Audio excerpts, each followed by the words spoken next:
To install socket.io, go on Google and type socket.io. Click on the first link, that is the official link, socket.io.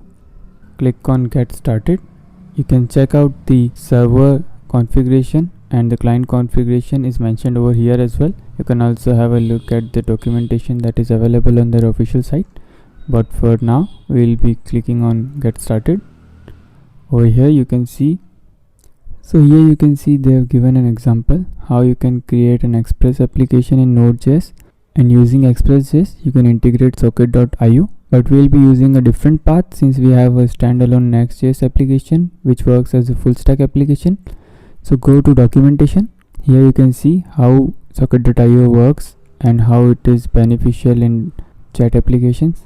Now scroll down below, you will find JavaScript Node.js example. Over here you can see the installation steps are mentioned. Click on installation steps. You can see there are two installations, one is for server and another is for client. Let's see what are the steps to install the socket.io on server. So if you're using npm, you can use npm install socket.io. If you're using yarn, you can go with yarn add socket.io, and similarly for other tools. Alright, so for us in this case we'll be using npm install socket.io. So copy this command. Now go to Visual Studio Code. Over here, let's stop the server, paste our command, click on enter. This will install socket.io in our application. Let's go back to the browser. Here we can see we have done the installation for the server. On the left side, scroll down below and you can see that the client installation steps are also mentioned.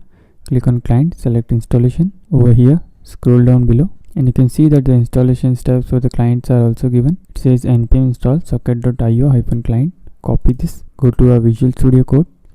Over here, paste the command or type it. Click on enter. This will install socket.io in our application. Clear the console. Once this is done, start our application using npm run dev. So application is running. Confirm that again on the browser. So application is running fine on the browser. So with this, our installation for socket.io is complete.